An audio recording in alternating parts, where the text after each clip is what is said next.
بسم اللہ الرحمن الرحیم۔ السلام علیکم ورحمۃ اللہ وبرکاتہ۔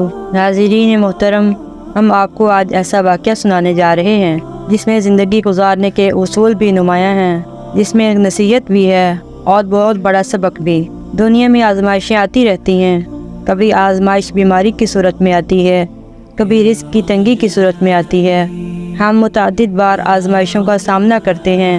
ہم وہ واقعہ بیان کرنے جا رہے ہیں جس میں آزمائش سے کیسے نکلنا ہے، تکلیف کی صورت میں کیسے صبر کرنا ہے اور اللہ تبارک و تعالیٰ کو کیسے راضی کرنا ہے۔ یہ خوبصورت واقعہ ہم آج آپ سے شیئر کرنے جا رہے ہیں۔ یہ واقعہ سیدنا حضرت ایوب علیہ السلام کا واقعہ ہے۔ ایوب علیہ السلام انبیاء کی جماعت میں سے ایک بہت بڑے صبر کرنے والے اور شکر کرنے والے نبی گزرے ہیں۔ اللہ تبارک و تعالیٰ نے صبر کے معاملے میں بطور خاص ان کا تذکرہ فرمایا ہے اور لوگوں کے لیے مثال اور نمونہ بھی ٹھہرایا ہے۔ آپ علیہ السلام کا نسب نامہ یوں ہے: ایوب بن موس بن رزاق بن عیس بن اسحاق بن ابراہیم علیہ السلام۔ سیدنا ایوب علیہ السلام حضرت اسحاق علیہ السلام کی نسل میں سے ہیں۔ ابراہیم علیہ السلام کے دو صاحبزادے تھے، اسماعیل علیہ السلام اور اسحاق علیہ السلام۔ ان کے بعد سب انبیاء اسحاق علیہ السلام کی نسل میں سے تھے۔ حضور اقدس صلی اللہ علیہ وآلہ وسلم آپ سیدنا اسماعیل علیہ السلام کی نسل میں سے ہیں۔ اسحاق علیہ السلام کے بیٹے حضرت یعقوب علیہ السلام ہیں۔ یعقوب علیہ السلام کو اسرائیل بھی کہا جاتا ہے۔ اسی نسبت سے بنی اسرائیل کا مطلب ہے یعقوب علیہ السلام کی آل اولاد۔ حضرت یعقوب علیہ السلام کے 12 بیٹے تھے۔ آگے جا کر 12 بیٹوں سے 12 قبیلے آباد ہوئے۔ ایوب علیہ السلام بھی اللہ تعالیٰ کے رسول اور نبی تھے۔ سورۃ النساء آیت نمبر 163 میں اللہ تبارک و تعالیٰ ارشاد فرماتے ہیں: یقیناً ہم نے آپ کی طرف اسی طرح وحی کی جیسا کہ نوح اور ان کے بعد والے نبیوں کی طرف کی، اور ہم نے وحی کی ابراہیم علیہ السلام پر، اسماعیل علیہ السلام، اسحاق علیہ السلام اور یعقوب علیہ السلام اور ان کی اولادوں پر، اور عیسیٰ علیہ السلام، ایوب علیہ السلام اور یونس علیہ السلام، ہارون علیہ السلام اور سلیمان علیہ السلام پر، اور ہم نے داؤد علیہ السلام کو زبور عطا فرمائی۔ اللہ تبارک و تعالیٰ نے ان سب انبیاء کرام علیہ السلام کی طرف وحی فرمائی، اور ایوب علیہ السلام بھی انہی رسولوں میں سے ایک ہیں۔ اللہ تبارک و تعالیٰ نے ایوب علیہ السلام کو قوم سوران کی طرف مبعوث فرمایا۔ یہ قوم شام میں رہائش پذیر تھی۔ ایوب علیہ السلام بہت زیادہ مالدار تھے۔ اللہ تبارک و تعالیٰ نے آپ کو بہت زیادہ نعمتوں سے نوازا تھا۔ آپ کے پاس بے شمار مویشی تھے، لا تعداد نوکر تھے۔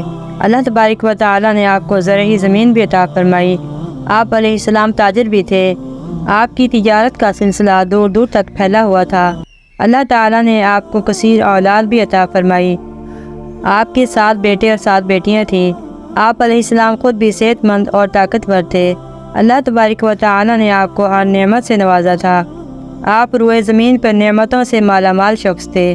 اللہ تبارک و تعالیٰ نے آپ کو آزمانا چاہا تاکہ آپ علیہ السلام بعد میں آنے والے لوگوں کے لیے صبر کی مثال بن جائیں۔ آخر صبر کا مرحلہ شروع ہو گیا۔ آپ علیہ السلام کا سب مال ختم ہو گیا۔ آپ کی زندگی میں آپ کی ساری اولاد اللہ کو پیاری ہو گئی۔ کسی انسان کا ایک بیٹا بھی فوت ہو جائے وہ بہت زیادہ غمگین ہو جاتا ہے۔ سیدنا یعقوب علیہ السلام پر کس طرح غم طاری ہوا جب کہ یوسف علیہ السلام گم ہو گئے تھے، حتیٰ کہ یعقوب علیہ السلام کی بینائی بھی ختم ہو گئی۔ یہاں ایوب علیہ السلام کے 7 بیٹے فوت ہو گئے۔ بس یہی نہیں بلکہ تمام مال مویشی ہلاک ہو گئے۔ معاملہ اس پر بھی ختم نہ ہوا، آپ شدید مرض میں مبتلا ہو گئے۔ بیماری اس قدر شدید تھی کہ آپ چلنے پھرنے سے قاصر ہو گئے، اٹھنے کی سکت بھی نہ رہی۔ ایوب علیہ السلام کا پورا جسم اس بیماری سے متاثر ہو چکا تھا۔ یہ آزمائش انتہا کو پہنچ گئی تھی۔ آپ کے ساتھی بھی آپ کا ساتھ چھوڑنے لگے۔ انہیں خوف محسوس ہوا کہ کہیں ان کی بیماری انہیں بھی نہ لگ جائے، کہیں یہ ایسی بیماری نہ ہو جو ایک دوسرے سے منتقل ہو جاتی ہے۔ اس طرح سوائے 2 ساتھیوں کے سب ساتھی آپ کا ساتھ چھوڑ گئے۔ یہ 2 ساتھی بھی دور کھڑے ہو کر بات کرتے۔ آپ کے پاس صرف آپ کی بیوی رہ گئی۔ وہ بہت وفادار بیوی تھی۔ یہ زوجہ محترمہ آپ کی خدمت کرتی، آپ کو کھلاتی پلاتی۔ پھر نوبت یہاں تک پہنچی، سارا مال ہی بالکل ختم ہو گیا۔ اب بیوی صاحبہ نے اجرت پر کام کرنا شروع کر دیا۔ یہ تھے اللہ کے نبی ایوب علیہ السلام۔ اتنی بڑی آزمائش میں پورے اترے۔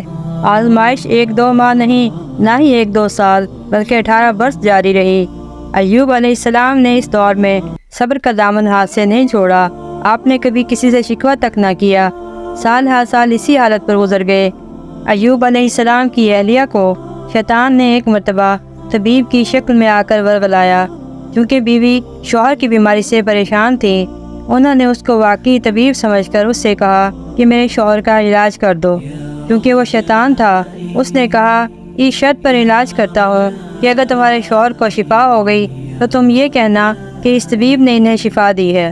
اہلیہ چونکہ شوہر کی بیماری سے پریشان تھی، اس لیے ان کے دل میں اس کی بات ماننے کا میلان پیدا ہو گیا اور انہوں نے ایوب علیہ السلام سے اس کا ذکر کیا۔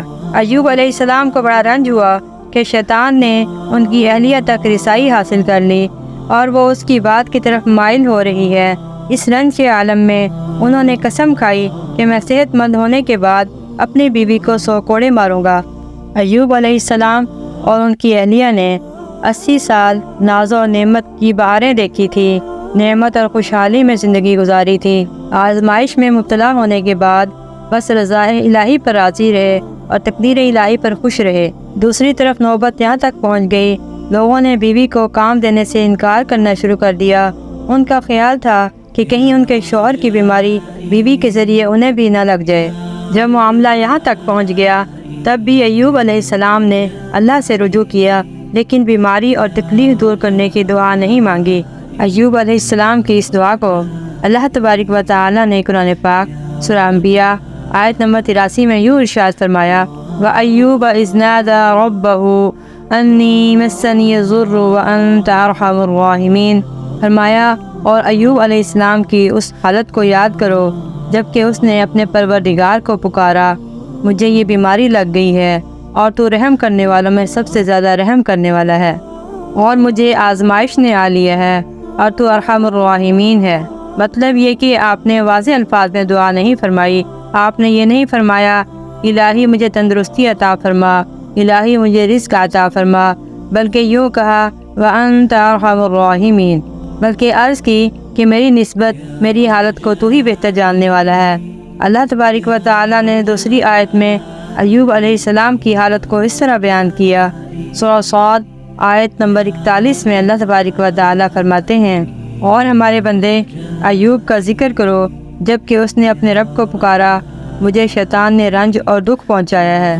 گویا آپ نے اس بیماری اور مصیبت کو اللہ تبارک و تعالی کی طرف منسوب نہیں کیا، بلکہ اللہ تبارک و تعالی کو اس سے مبرہ اور پاک ٹھہرایا اور اسے شیطان کی طرف منسوب کیا۔ یوں نہیں کہا اللہ تو نے مجھے مصیبت میں ڈال دیا، بلکہ اس کو غیر اللہ یعنی شیطان کی طرف منسوب کیا۔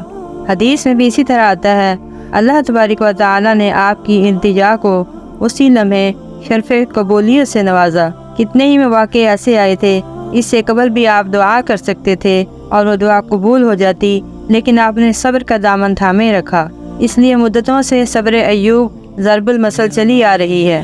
جب آپ نے اپنے پروردگار سے اس انداز میں دعا مانگی تو اللہ تبارک و تعالی نے ان سے آزمائش ختم کر دی۔ اللہ پاک سورہ صاد آیت نمبر 42 میں ارشاد فرماتے ہیں، اور خذ برجلک، اپنا پاؤں زمین پر مارو، ھذا مغتسل بارد وشراب، یہ نہانے اور پینے کے لیے ٹھنڈا پانی ہے۔ تو ایوب علیہ السلام نے اللہ پاک کے حکم سے اپنا پاؤں زمین پر مارا تو پانی کا چشمہ جاری ہو گیا۔ اللہ پاک کا حکم ہوا کہ اس پانی کو پیو اور اسی سے نہاؤ۔ علماء کرام فرماتے ہیں جب ایوب علیہ السلام نے اس پانی سے غسل کیا تو جسم کے بیرونی حصے سے بیماری ختم ہو گئی، اور جو ہی پانی پیا جسم کے اندرونی حصے کی بیماری ختم ہو گئی۔ یہ اللہ عز و جل کا احسان ہے کہ ایوب علیہ السلام پھر سے بالکل تندرست ہو گئے، ان کی صحت و توانائی لوٹ آئی، ایسے صحت مند ہو گئے جیسے پہلے ہوا کرتے تھے۔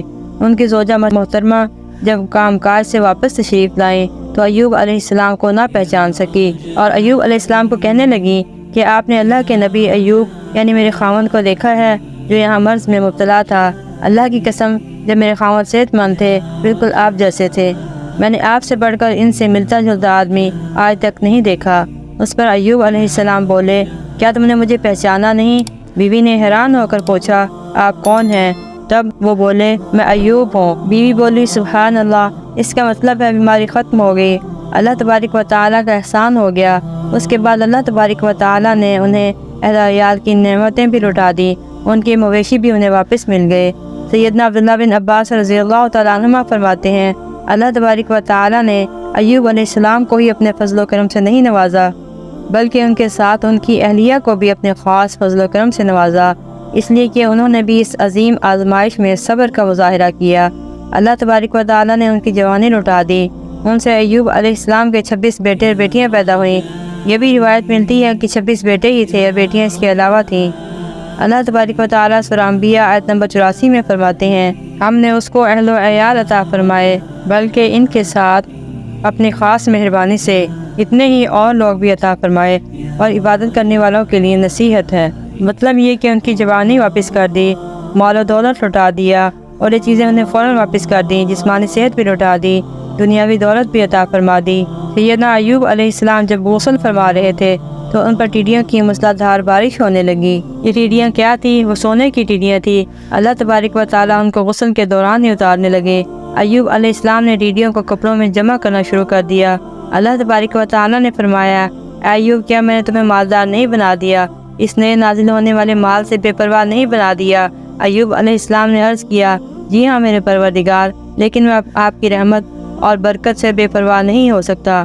ان کا مال و دولت سب مل گیا، اہل و عیال بھی مل گئے، صحت بھی لوٹ آئی۔ یہ سب اللہ کے خاص فضل و کرم سے تھا اور ان کے عظیم صبر کے صلے میں ملا جو انہوں نے ان کی اہلیہ نے کیا۔ اللہ تبارک و تعالیٰ نے ان کی اہلیہ محترمہ پر بھی نرمی فرمائی کہ بیماری کی حالت میں، رنج اور غم کی حالت میں ایوب علیہ السلام نے قسم کھا لی تھی کہ میں بیوی کو 100 کوڑے ماروں گا جب میں صحت مند ہو جاؤں گا۔ اب صحت مند ہونے کے بعد انہیں خیال آیا کہ اپنی اس باوفا بیوی کو کس طرح یہ سزا دوں، اتنی وفادار بیوی کو کیسے سزا دوں؟ اگر مارتا ہوں تو بیوی کو تکلیف ہوتی ہے، اگر نہیں مارتا تو قسم توڑتی ہے، اب میں کیا کروں؟ اللہ تبارک و تعالیٰ نے وحی کے ذریعے حکم دیا۔ سورہ صاد آیت نمبر 44 میں فرمایا وَخُذْ بِيَدِكَ ضِغْثًا، ہاتھ میں تینکوں کا ایک مٹھا لو، فَاضْرِب بِهِ، اس سے اسے مارو، وَلَا تَحْنَثْ، اور اپنی قسم مت توڑو۔ آگے ارشاد فرمایا اِنَّا وَجَدْنَاهُ صَابِرًا نِعْمَ الْعَبْدُ إِنَّهُ أَوَّابٌ، پھر اللہ پاک نے فرمایا سچ تو یہ ہے ہم نے ایوب علیہ السلام کو بڑا صابر بندہ پایا، وہ بہت نیک اور بہت ہی رغبت کر رکھنے والے تھے۔ اللہ تبارک و تعالیٰ نے ایوب علیہ السلام کو یہ تدبیر سمجھائی کہ تینکوں کا ایک مٹھا لو اور بیوی کو مار دو، قسم پوری کرو، قسم کی خلاف ورزی نہ کرو، اس طرح آپ کی قسم بھی پوری ہو جائے گی اور بیوی کو بھی تکلیف نہیں ہوگی۔ اس طرح اللہ تبارک و تعالیٰ نے ان کی زوجہ محترمہ پر بھی خاص مہربانی فرمائی۔